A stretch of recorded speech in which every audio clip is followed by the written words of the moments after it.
All right, the piece is up on Brock Purdy. Filed it after talking to him with Matt Barrows about an hour ago. Here you go. It's live on The Athletic. Brock Purdy is attending the 49ers off-season program that starts on Monday, this coming Monday, April 17th. And we write about why that's good news for the 49ers. And there are some other good nuggets in this piece. So I'm copying and pasting the link. Mike has put it in the description. I'm going to post it into the chat section right now. Go ahead and check it out. I think we're at, $2 a month for The Athletic. And we got Brock Purdy exclusively here earlier this afternoon. So be sure to check it out. He went through a lot of stuff. We were able to ask several questions. The big news, obviously, is that everything is going as planned for Brock Purdy as far as his rehab goes from the elbow surgery. That was performed by Dr. Keith Meister.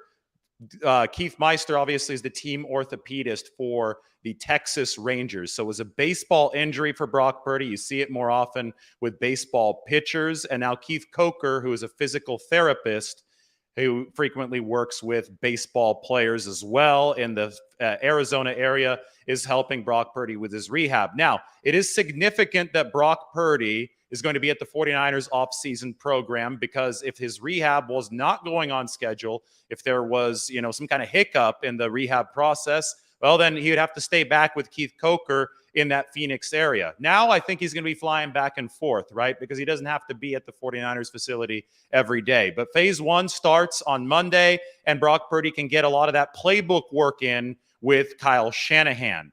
He believes that he can come back with a stronger arm following this rehab. So not only is everything going on schedule, I think there's also optimism now springing for the long-term prognosis. You talk about the long-term prognosis. It was going to be 3 months from the time of surgery for Brock Purdy to start throwing. The surgery was in early March, maybe late February, but it was, just about a month and a half ago. The 3-month mark is coming in early June. At that point, the 49ers and Brock Purdy will be able to set a firm timeline for his return to play. And that's probably, the estimations at the time of the surgery were that would come 3 months after that June 1st, June 2nd return to throw date. But it could be quicker. And it does sound like there is optimism in general about this recovery. Now, with pitchers in baseball, whenever you have the UCL injury, there's Tommy John reconstruction, which is what Purdy didn't have. He had the elbow internal brace installed. That's what Nick Mullins had installed after he suffered the same injury for the 49ers in 2020. There's a chance that your elbow comes back stronger, that you can actually, during the whole rehab process, I don't want to say reconstruction process, because Brock Purdy didn't need that intensive of a surgery, but there's a chance that you can come back and you can start throwing the ball harder. I know there's a lot of concern about Brock Purdy. He's going to have a weak arm now after this injury. And no, that's actually not a given. And in fact, it's, I think, more likely that he comes back with either the same level of arm or even a stronger arm, since this is his first elbow repair surgery. And that's why he has the baseball doctors doing this. Keith Meister, best in the world, probably, right, at the UCL repair. Keith Coker, one of the best physical therapists for baseball pitchers in the world. They're working on Brock Purdy. And Purdy today, I asked him straight up, do you think that you're going to have a stronger arm after the surgery? And he said that's part of the rehab goal. He's trying to make that the reality moving forward. He is doing that extra film and quarterback read work. Remember the first reads that Brock Purdy seemed to be missing late in the season last year? We talked about the Raiders game. There was a lot of that in the playoffs when the 49ers played the Cowboys. Obviously, against the Eagles, he didn't get the ball off in time on the play on which he got hurt. But this is all stuff that he was so good last year. First, that's the overarching point. We have to underscore that. For pick number 262 to come in and be as efficient as he was amazing. But some of that efficiency, I think, started to wane toward the end against some better pass rushes, faster defenses, because he wasn't really taking the gimmies as frequently as he should in Kyle Shanahan's offense. And that's going to be really, really important to Kyle Shanahan moving forward. So the fact that Purdy's going to be back at the team facility for OTAs means he's going to see one-on-one work with Kyle Shanahan. And I think, that's what the 49ers staff really, really wants as he looks to take the next step in his recovery. Purdy and Trey Lance are, according to Purdy, quote unquote, texting all the time. We obviously want what's best for each other. A lot of the internet's trying to make this an adversarial thing. And it doesn't seem like it's that at all. Didn't seem like that last year, even when Jimmy Garoppolo was also in the building. Seems like a collaborative situation in the quarterback room.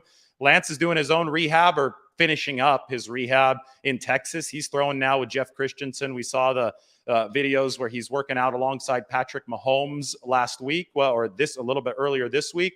Well, he's been in touch with Brock Purdy, who obviously isn't throwing right now. He won't be throwing until June.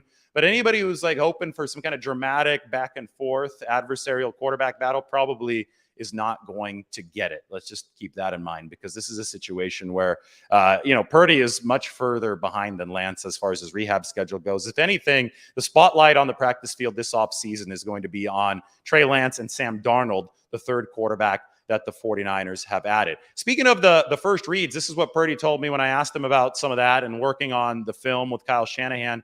It might not be glamorous or anything, but it's efficient and you're moving the offense. He has to stay efficient.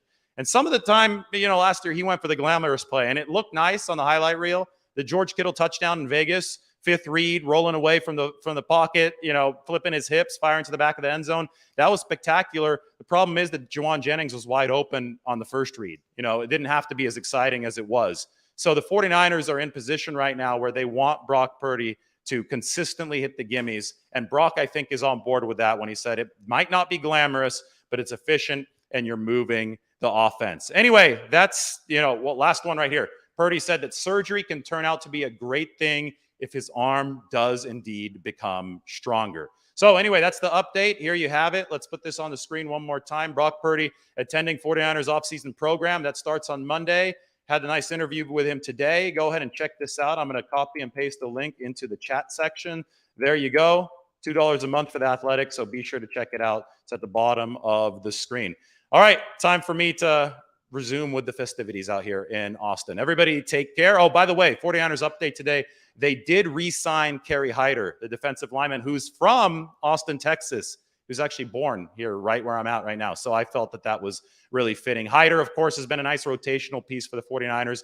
410 snaps for them last year. He could play inside or outside on that defensive line. And I think Chris Kacerek really, really loves that adaptability, a Swiss Army knife for this 49ers defense. He coached him in Detroit, coached him in 2020, 8.5 sacks for Kerry Hyder, got paid by Seattle in 2021, cut by the Seahawks, back with the 49ers in 2022, played mostly on the inside after he had played on the edge after Nick Bosa got hurt in 2020. We'll see if he plays inside or outside this year, but if he can do both, well, the defensive line is getting stronger and stronger, right? They have Javon Hargrave now, so maybe the edge is where they're going to need him more. But the fact that he can do both, I think, is a really important cog.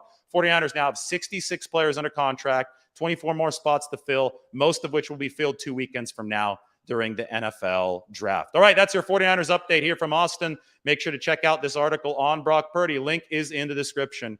We'll talk to you all very soon. Everybody, take care.